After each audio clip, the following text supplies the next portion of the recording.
Welcome to the 2021 Gateway PGA Spring Meeting. While this format is unusual for our membership meeting for the second season in a row, we are here to provide important updates from our leaders and staff, and we can't wait to all get back together for our fall meeting later this year in person. This is a pre-recorded meeting, and in order to earn your meeting MSR credits, you'll need to take the end of meeting quiz and answer 7 out of 10 correctly to receive credit. We appreciate you tuning in, as our staff has put a lot of time into helping us produce this content. Let's run through a quick agenda and get started. Today's agenda will feature several topics. Despite not being a full meeting with the keynote speaker, your board has still compiled a lot of information and updates for the next hour or so. We will start the spring meeting by celebrating and honoring those PGA members and section staff we've lost since the fall meeting. Next, we will share the Gateway PGA's 5-year strategic plan that your board has been working hard on for the past year and a half. After some PGA of America and Gateway PGA committee reports, we will wrap up with conducting the business meeting. Since we've turned the calendar to 2021, we've lost 2 individuals that have had a substantial impact on the Gateway PGA. We're going to start off by hearing about past tournament director Jim Nearkorn from Secretary Gideon Smith. Thank you, Brett. We're going to take the time here to remember Jim Nearkorn, who was an employee of the section for many years as our tournament director. Jim was a high school basketball coach. He worked for Pattonville High School. He was very detail-oriented. Jim will be remembered as the UMSL golf coach as well, and he's in their Hall of Fame.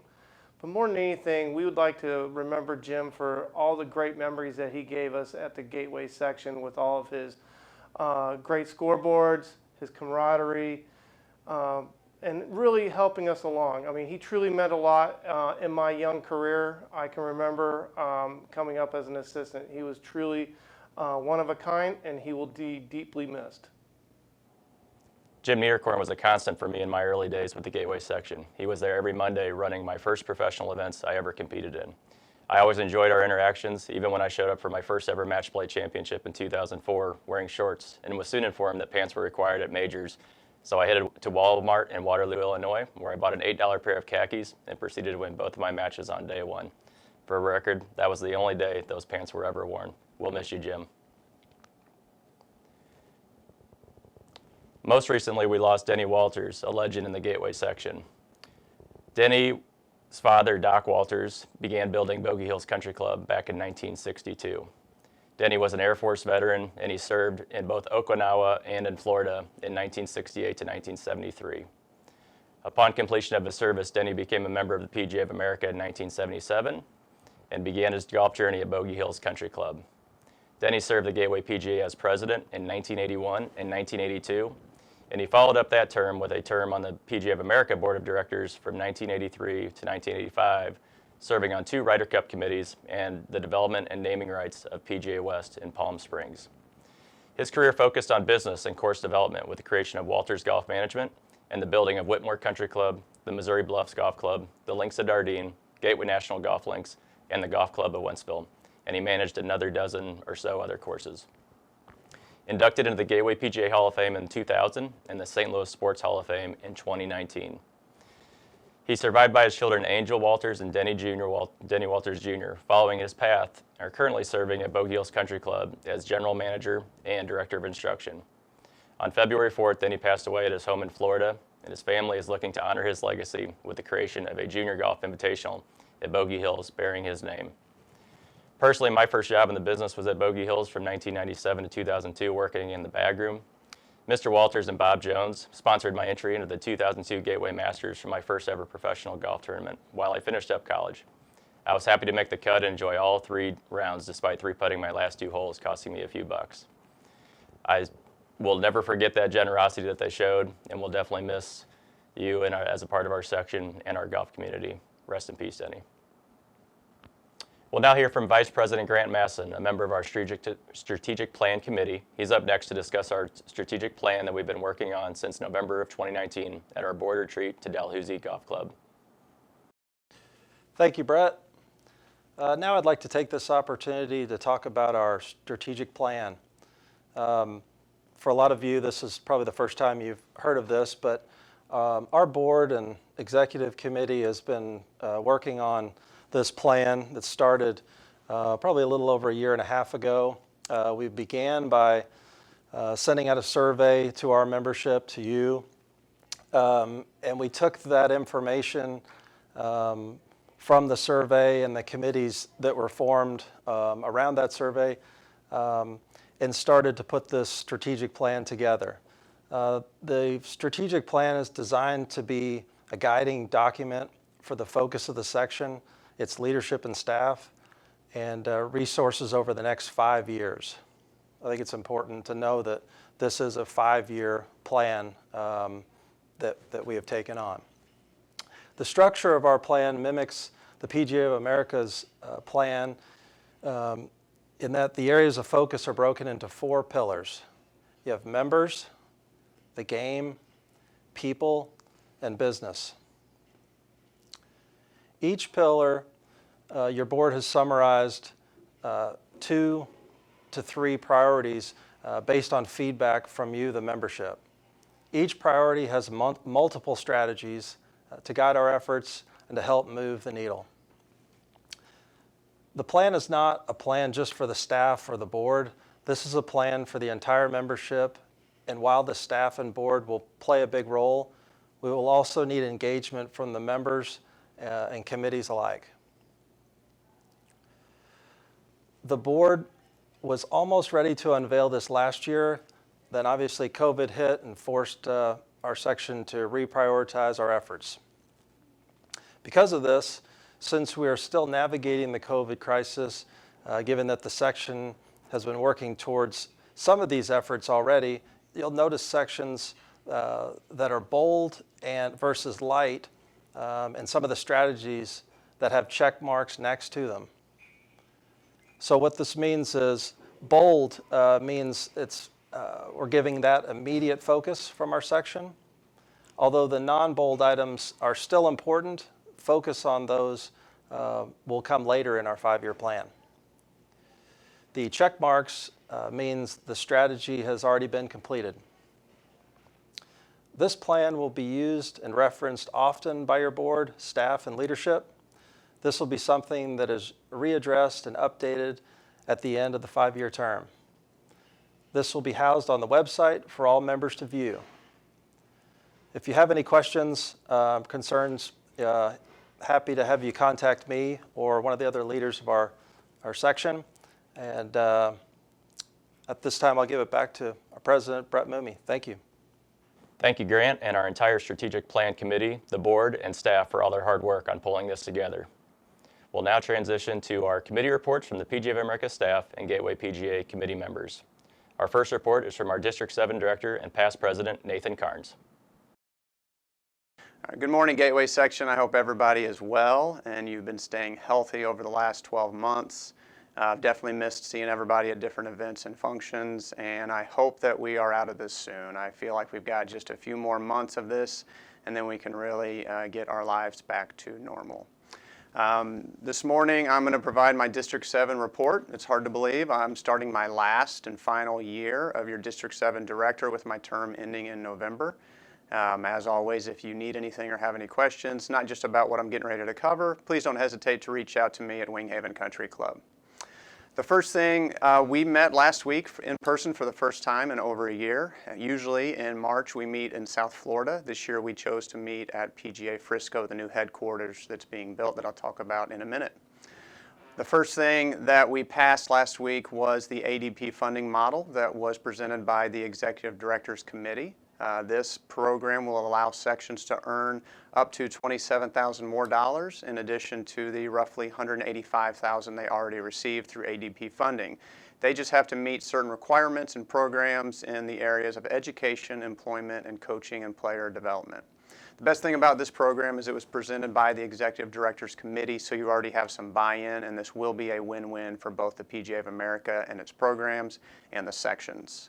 I know in speaking to Allie Wells, Brian Davis, and Brad Demo, our 3 executive directors for District 7, they're very excited about this program. The next big thing is the current or the recent USGA announcement and how they're looking to make some changes to some areas of amateur status. The first thing to understand is that while we have a seat at this table and are able to provide feedback, the decision is unfortunately out of our hands. The comment period, which many people provided comments to, ended on March 26th, and now we're waiting to hear what the USGA decides. The two biggest concerns, number one, is they're looking at changing the ability for amateurs to receive up to $750 in cash instead of gift certificates without losing their amateur status. And the other item is they're looking at allowing amateurs to provide one-way internet or video-based instruction to students, again, through the internet or video, and receive payment and not lose their amateur status. Obviously, both of these changes would dramatically impact facilities and the livelihood of PGA professionals, and so we hope that the USGA does not move forward with these recommendations. More news to come, as a decision I would guess would be over the next 1 to 2 months. Like I mentioned, last week we were in Dallas, or just north of Dallas, in Frisco, Texas, where the new headquarters is being constructed as we speak. The term that people have used for a while is transformational. I didn't really understand it until last week, and now I have 100% buy-in. The facilities there, the opportunities, the education, everything will be absolutely amazing, and it's going to be a destination for everybody to go. Not only are you going to have an omni resort with 500 rooms, restaurants, I think 3 pools, but you're going to have the new headquarters with room for 300 staff. There's going to be educational rooms, indoor and outdoor training facilities for all the associates to go to and get their education. Not to mention 2 golf courses, one that'll host major championships, already scheduled for 9 of the PGA championships over the next dozen years.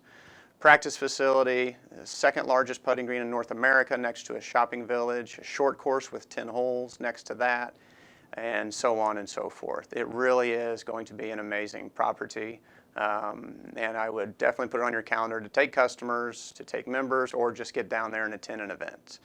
If you're looking for some dates, the headquarter building is scheduled right now to open in January of 2022.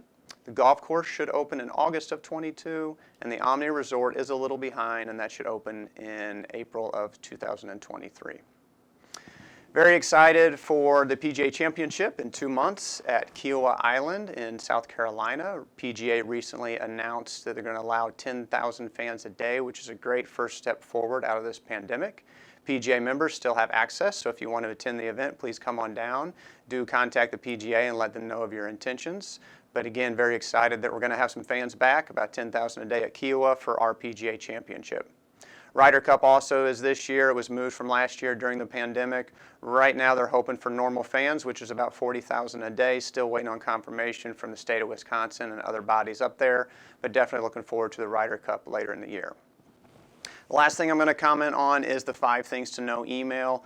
There's so much going on right now with the PGA of America and with sections and everywhere. And I know it's hard to keep up, but the theme last week at the meetings was communication, and they really are pushing the 5 Things to Know email. So if you have the time, please make sure to pay attention to that email. The most relevant, current, up-to-date, and accurate information is going to be in there, and that's the #1 source they're going to use to send important information to you. So with that, again, good luck this year. I hope everybody's doing well. Can't wait to see you again in person, and please don't hesitate to reach out if you have any questions about Gateway Section, District 7, or PGA of America. Thank you. Thank you, Nathan. Thank you for your leadership and keeping us all up to date on what's going on with our PGA of America headquarters and our National Board of Directors. We'll now transition to a very busy man this offseason, our PGA career consultant, Doug Turner. Greetings, Gateway PGA professionals. Hope you are off to a fantastic 2021 golf season. It's hard to imagine the vast differences and experience the golf industry went through in 2020 and the COVID craziness and the effect that it had. My hope is that 2021 and 2022 will be the best years ever. Employment has been affected lots of ways over the years. Perhaps COVID is one of those that has created a sense of change in how things are done and people are hired.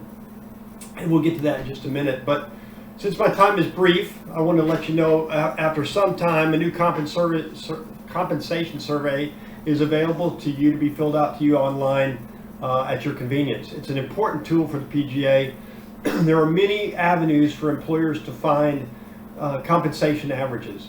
What we would hope is that our survey was so robust and that the numbers were so many that it would be the most reliable source for compensation averages for the industry.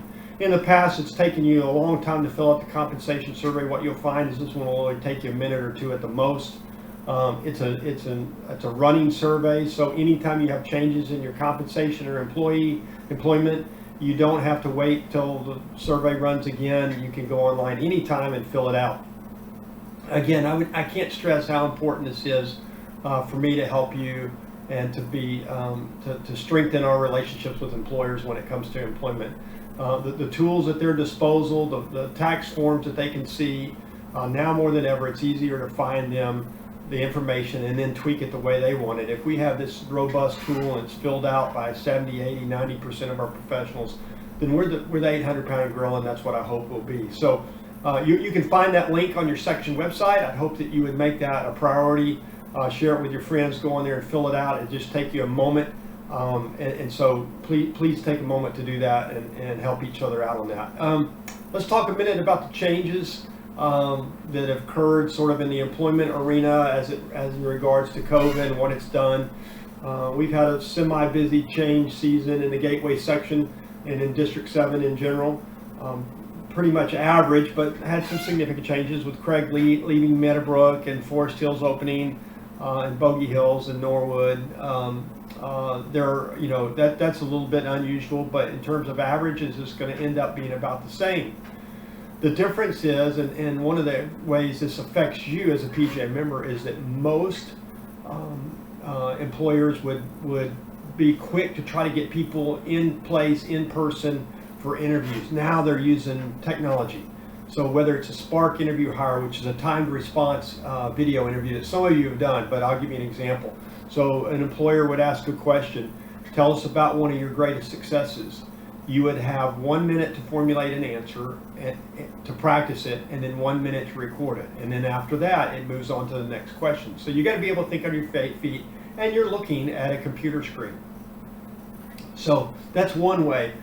Zoom, Google Meet, there are a couple of these other tools that employers are using where they'll get, in a virtual room and everybody will be at their own site and they'll be interviewing you, and the camera will jump from person to person as they speak. And so you just need to be aware that that's happening. So just like when you're putting together your resume and cover letter, the idea is that you will do so well in the video interview that you'll get an in-person interview. That's the goal. You're just trying to you're trying to compel them that what you've done and who you are is enough, it's created enough interest that they'll bring you in. Now, fortunately, paper is kind of the great neutralizer, but video is not, because not everybody speaks to the video with the same enthusiasm, passion, and success. So you want to work on that. If you're in the job market, if you're looking, you're going to work on that. And then lastly, I would say about that is we'll develop some opportunities for you to develop those skills in the future. But if you have any questions about that, please don't hesitate to reach out and give me a call.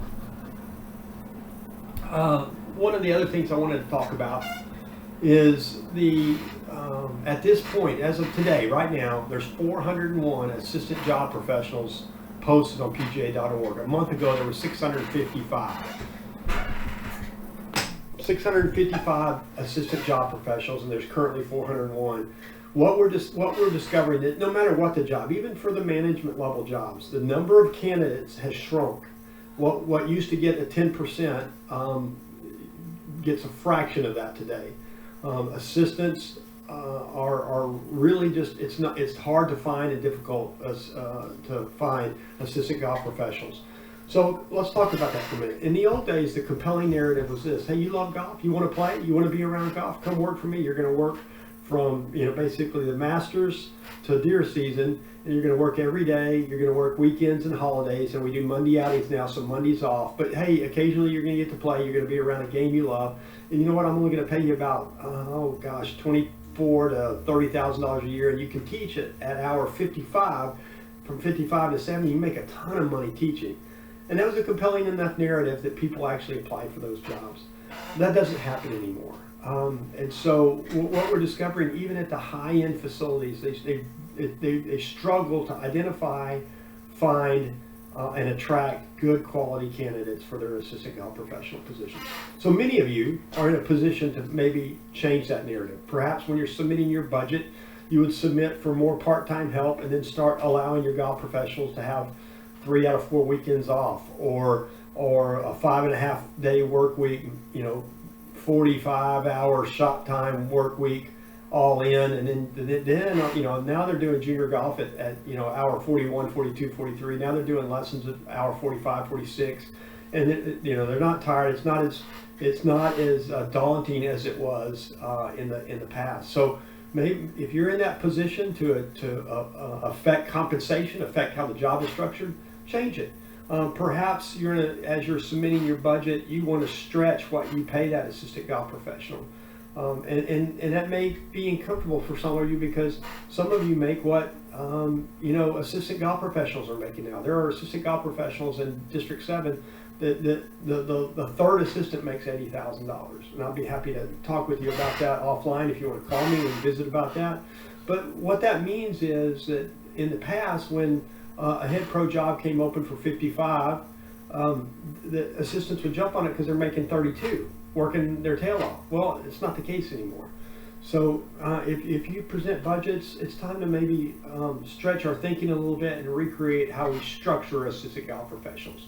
The come work the 100-day war, miss every summer holiday, Memorial Day, July 4th, Labor Day, work 7 days a week for 100 straight days. It's just not compelling anymore. So if there's something you can do about that, let's do it. Let's work together to change the narrative and start re-attracting good talent and quality assistants, so when we need assistant golf professionals, they're there. Lastly, I would tell you that although travel has been difficult for the PGA, they've made restrictions on what we can and cannot do. I'm now available to travel, so if you need me to come and visit with your club, if we want to do maybe an employment educational opportunity to talk about video things, video employment interviews, then I'm happy to do that. But as usual, don't hesitate to reach out if there's anything you need, and I just hope you have a great season. Well, lastly, I would say that there are a lot of things wrong in this video. There are a few things right. One of the follow-up questions that Allie's going to have for you is, what did Doug do right in the video, and what did Doug do wrong in the video? If this was a video interview for an employer, how did I blow it, and how did I get it right? So look forward to connecting with you. Hope this season is the best season ever. Have a great day. Thank you, Doug. We appreciate all your efforts in this offseason that's been very busy for our section professionals. We'll now move on to an update from PGA Junior League Regional Manager, Christy Egnott. Hey Gateway PGA, I'm sorry we're not able to meet in person again this spring, but I wanted to provide you with some updates on 2020 and a few changes for 2021. I'm excited to say that the Gateway section was the 9th largest section for player participation in PGA Junior League in the country. 3 professionals finished in the top 5 for largest programs nationwide.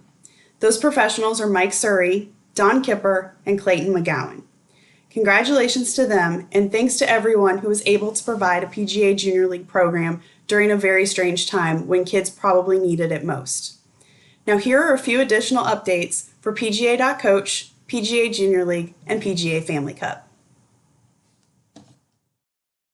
Pga Coach is where we bring to life the principles of the American Development Model. The goals of ADM are to grow sport participation in the U.S. and develop skills that transfer between sports. This is critical to the long-term success of our industry as kids are dropping out of sports earlier than ever. Pga Coach Training will show you age-appropriate activities to keep players engaged and having fun, and provide you with an app that will help you organize your lesson plans. Members that complete Pga Coach Training can create a coach profile on PGA.com. This is a new feature that has already resulted in over 1,400 new leads for our professionals. Please let me know if you have any questions about getting started with Pga Coach. Although the start of the PGA Junior League 2020 season was delayed, our CDC-approved guidelines allowed kids and families social connection through physical distancing. As we turn the corner to 2021, there are a few changes and updates to announce. The National Car Rental PGA Junior League Championship season has been expanded to include 17U in both the section and regional championship events. 17U All-Star players must be at least 14 and not older than 17 years of age on July 31st. In order to align with ADM principles, players must now be at least 10 years old on July 31st to be eligible for a 13U All-Star team. All-Star rosters will consist of 8 players for 13U teams and 6 players for 17U teams. We will no longer be utilizing substitutes at this level of play. Lastly, there will be an entry fee of $200 per player for regional championships and $500 per player for the national championship. These fees have been implemented to allow us to continue to provide exceptional experiences for our players and their families. Captain and player registrations are now open at www.pgajrleague.com. In 2021, we will be expanding the PGA Family Cup pilot program nationwide. How can we find a way to get them off the cart path and into the playing space? PGA Family Cup is really that vehicle to do that. Family Cup welcomes everybody. Costumes and the decorated carts. We have a supportive format, scramble format. Be together, enjoy the beautiful weather and this great golf course, and just make lifelong memories together. It's just a great way for families to be together on the golf course having fun. If you're interested in learning more about how to implement these programs at your facility, please don't hesitate to contact me. I hope I finally get to see many of you in person at the PGA Junior League Gateway Section Championship on August 14th at Rolling Hills Golf Course. Best of luck to all of you as we enter the 2021 golf season, and thank you for everything you do to grow the game. Have a great day. Thank you, Christy. Best of luck in the 21 season as we get ready to kick off a fun summer with our junior leaguers. Next up, we'll move on to our Tournament Chair Committee Chair, Mike Tucker. Hello everybody, this is Mike Tucker, your Gateway PGA Tournament Chairman for 2021. It was great to see everybody out at Old Hickory the other day for the Quad Pro, and thanks to Brett Mooney for hosting. I'm serving as the Tournament Chair this year, and would like to thank other fellow members for serving on the committee with me. Jimmy Balls, our outgoing Tournament Chairman, Sally Collins, Danny Garth, Matt Gindler, Dave Levine, Matt Love, Jeffrey Schulte, Kyle Williams, and our Executive Director, Allie Wells, and Tournament Director, Michael Brown. We have some new events on the schedule I'd like to draw your attention towards. The first new event is a Senior Pro, Junior Pro for the 50 plus and 49 under group, 2-person better ball. Norwood Hills will host us for that event. The next new event is actually one we're bringing back and will be named after our dear friend, Bob Shogun. We'll be playing the inaugural Shogun Cup Matches between the Gateway PGA Professionals and the Metropolitan Amateur Golf Association. These matches will take place at Belle Reve Country Club, Shogi's home course, on Sunday, May 23rd and Monday, May 24th. And I can tell you on behalf of Belle Reve, we're honored to host this event and look forward to having a great event with our amateur friends. The last new opportunity to play in the Pro 1AM Scratch event will be at St. Albans. We look forward to getting that event off to a great start. We have a great lineup for our national qualifiers as well. The Gateway Section PGA Professional Championship will be held at Columbia Country Club on August 2nd and 3rd. The Gateway Senior PGA Professional Championship will be held at Fox Run Golf Club on August 30th and 31st. The Assistants PGA Professional Championship is at Sunset Hills Country Club in Edwardsville on September 7th. And we look forward to seeing you all at our major championships and really encourage you to support the events, because the more players we get, ultimately, the more people we send to the national events. Remember that for all the national events, you'll sign up through the PGA.org site, not the section website. There will be links on the section's Golf Genius tournament schedule to forward you to the national PGA sign-up pages once they are active. You can see the schedule for our Player of the Year point events here. We get started at Boone Valley on April 19th with the Stableford event. Our Pro-Am series is a great opportunity to get out and play with your members and friends. We have 6 on the schedule this year, with the first taking place at Sunset Hills as our Assistants Pro-Am. The section also has 2 PGA Tour events that we will conduct qualifiers for. The Korn Ferry Tour qualifiers for the Memorial Health Championship, presented by LRS, will be held at Ambrier and Gateway National on July 12th. We will conduct a pre-qualifier at Spencer T. Olin on September 3rd for the Ascension Charity Classic. Then, the Ascension Charity Qualifier will be held the following Monday back at Spencer T. Olin. As a reminder, the person that is leading our section Senior Player of the Year points race will get an exemption into this qualifier and will not need to play in the pre-qualifier. And finally, I'd like to remind all players that we'll be following COVID guidelines that the host club has in place. We will let all players know what COVID policies are in place at each host facility. We will post them on the tournament webpage as well as go over during the announcements before each event. We ask that you respect each club's policies. I'm looking forward to the rest of the year. As you can see, we have a great lineup for the 2021 tournament season, and we're hoping to get back to a more normal year compared to last year. Thank you, and we'll see you on the course. Thank you, Mike. We kicked off our tournament season last week, and we're looking forward to another fun year of competition out on the golf course. Next up, an important committee that's working on a lot of things, our Assistance Committee Chair, Mr. Danny Garth. Hello everyone, I'm Danny Garth, Assistance Committee Chairman. Just want to provide you with a few notes from our Assistance Committee report. So we have our two premier events this season out at Sunset Hills Country Club over in Edwardsville, the first of which is the Assistance Pro-Am fundraiser, which is Monday, April 12th. It's a 1 p.m. shotgun. There's a lunch buffet beforehand. Then following golf, there'll be heavy hors d'oeuvres, along with plenty of great auction items for yourselves and your AMs to bid on. Also, it'll be a great opportunity to get in a practice round before the Assistance Championship, which will be held out there Tuesday, September 7th, which is the day after Labor Day. And that's our local qualifier for the national tournament, which is held down, the National Assistance Championship, which is held down in Florida in October.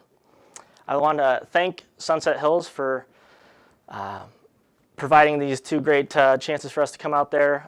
John DePriest, Nick, and all the staff out there for putting these events on for us. Again, we'll also have the Philbrook Cup Matches, which will be our Ryder Cup style event versus the South Central section of the PGA. It's our top 10 assistants versus their top 10 assistants. It'll be hosted down at Shangri-La Resort down in Oklahoma, November 15th through the 16th. So make sure, assistants, you're out there playing in all the point events and accruing as many points as you can to help us put on a great team going against that tough South Central team. Also, lastly, I'd like to talk about our upcoming Assistants Association. So later this spring, we'll be coming out with some more details, but it'll be a great opportunity for assistants in the area to help develop through educational activities, playing events, and also some social activities. Just a good way for all the new faces to get together, meet up, and try to make yourselves better professionals collectively. So thank you so much, everyone. Have a great 2021. Thanks for that report, Danny. We look forward to seeing your Assistance Committee grow and what you can do with our next generation of golf professionals. Next up, we'll hear from our past president and our Junior Golf Committee Chair, Mike Surrey. How you doing, Gateway PGA pros? Today I'm going to give the Junior Golf Committee update. Thank you for doing this virtually. It's mind-numbing to me to keep watching videos, but I guess this is where we are. I get to do this without a mask, so, exciting. Anyway, I'd like to thank the committee members. First off, Kyle Williams, Dan Politis, Helen Curtin, Barb Blanchard, Clayton McGowan, and Marvin Herod. They are the PGA members that are on the board. We also have Natalie Long, who is the section employee that's on the board, and Sue Rector and Joe Trover. If you don't know them, they are fantastic members of our foundation, and they're going to help us throughout the coming years to make this what it can be. So the point of what we're trying to do is enhance the PGA name, the PGA member through junior golf.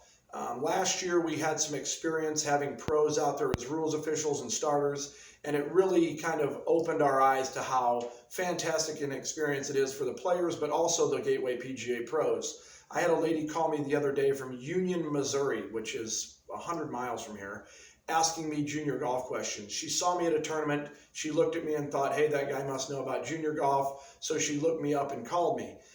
This is a great opportunity for PGA pros to get out there, to enhance your revenue, to enhance your status at your club. So if one of these pros that I mentioned before calls you, it'd probably be in your best interest to accept their offer. What we're going to do on these two-day events is have rules officials and starters at each of the two-day events. The one-day events will stay the same. We'll have interns out there doing most of the stuff, but at these two-day events, which is our better golfers, we want to be out there. We want to make this an official event and invite those elite players to come to an elite event. We have the best pros, the best people to be running these events. We also have the best facilities. So why not make it better than everything else that's out there, which we already know that we're better, but let's prove it to everyone else. Other things that we're doing, we're working on the Gateway Cup Matches, which is with Iowa. We also have a new match play tournament against the Prep Tour for our best juniors in all different age levels. We have the Junior Golf Day that will be coming up in the fall. We have match play that's going on. Nolan started that a couple of years ago, and we're going to keep that rolling and get that to be a bigger event. But most of all, this is about getting exposure to the PGA Pro and making that day better for those kids. So these two-day events are going to be the emphasis of what we're doing moving forward.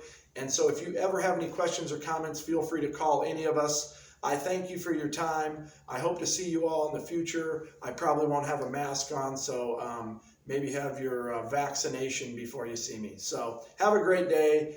Enjoy sitting in your room by yourself watching this video, as hopefully you can't see my lower body, but I do have pants on. So have a great day and see you, Gateway PGA Pros. We'll see you in 2021. Thank you, Mike, and thanks to each of our committee chairs and PGA staff for their dedication to our members. We are stronger as an association when we have engaged members serving our diverse committees. At this time, I will now begin the business meeting by calling the meeting to order. We will pause for a moment of silence as we remember our fellow PGA members, both local and nationwide, who have passed away since our fall meeting.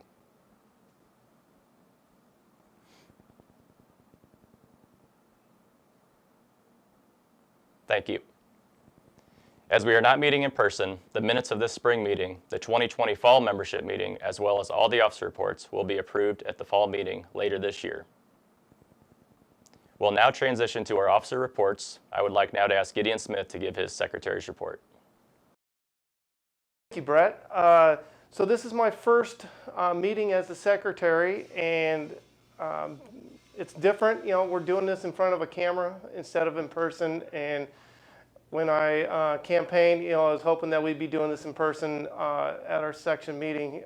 But I get to do our secretary report and welcome our new members and people who are with their accomplishments and stuff. So we have our newly elected members from Michael Parmentier from Franklin County Country Club, Brandon Sanner, Algonquin Golf Club, Andrea Taylor, Margaritaville Lake Resort. New associates, James Davey, Kimberlin Country Club, Tyler Ketterhagen, the Legends, Jonathan Roberson, or better known as Junior Pro at Quincy Country Club, Emily Van Ree, Quincy Country Club, she's the best, Eric Vander Linden, Columbia Country Club. New members that have transferred into our section, so welcome to them. Casey Cox, Old Warson Country Club, Logan Murphy, St. Clair Country Club, and Paul Resner at Meadowbrook Country Club. So welcome. We are happy to have you here. New quarter century members, Tom Cipula, Sean Deaver, and John Dickey. Congratulations on your accomplishments. And new half century member, Martin Reeves. And last, I would like to thank Cameron Dinkins for her work here at the section. She was phenomenal. She did a wonderful thing during her work fellowship, and we want to wish her great luck down at the North Florida section. Back to you, Brett. Thank you, Gideon, and congratulations to our member milestones and newly elected members. Welcome to our new associates and transferred members. It has definitely been a busy winter 2020-2021 with a lot of movement. Now I'd like to invite Vice President Grant Masson to give his report. Thank you, Brett. My Vice President report will focus on year-end 2020 financials. As it has all businesses across the country this year, COVID has certainly impacted the Gateway PGA and its ability to conduct normal operations this past year. Because of this, we were not able to conduct much of our in-person events, programs, membership opportunities that were normally on the schedule. Revenue is also impacted due to several reasons like decreased registration fees, fewer sponsorship opportunities, deferred member due payments. Consequently, many of our expenses also decreased as we did not incur them in running our events. However, the functions of the section continued, with overhead and general operations continuing with new and creative ways to send the message virtually. On the balance sheet, from a balance sheet perspective, the section finished 2020 in a strong cash position with over $570,000 in the bank. We are close to paying off the loans for both our office and section vehicle, with only about $30,000 left on those notes. Combining the office and vehicle assets, the section has over $900,000 in total assets. On our operating statement, the operating statement shows that some of these COVID impacts, as you'll notice, revenue and expenses were down in 2020 from the previous year. The section, however, still saw a strong net profit from the operations. Some of the programs or events that we were not able to conduct were the following. Most of our pro-ams, both spring and fall membership meetings, the Gateway Golf Summit, most of our education events, Gateway Golf and Business for Women, past President's event, and the Gateway Golf Sale were events we were not able to have last year. From a finance standpoint, our finance committee, the section recently established this finance committee, and the goal of this is to have a plan for long-term financial goals and investment strategies, and really to further our future long-term vision for the financial health of our section. In closing, I'd like to take this opportunity to thank the staff of our section. 2020 was a crazy year for everybody. There were a lot of pivots that needed to be made, a lot of adjustments that needed to be made on the fly. Just want to take this opportunity to thank Allie and her staff for the great work that they have done and continue to do, and look forward to a great season and seeing you guys on the golf course 2021. Thank you. Thank you, Grant. I will now give my president's report, while I focus on 3 topics: Pga.Coach, PGA Tee Times, and our Gateway PGA Special Awards process timeline. We'll start with Pga.Coach. As we all know, this is not a new initiative from the PGA of America, but it is an important one. Coaching is based around the ADM model created by the U.S. Olympic Committee on Pga.Coach.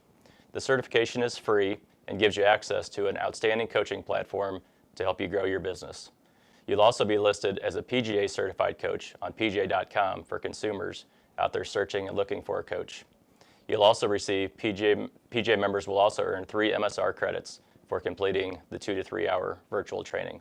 The training does not need to be completed all at one time, so you can kind of stop and resume as needed. There's also a free mobile app that you can utilize to enhance your coaching and training programs for players of all ages and abilities.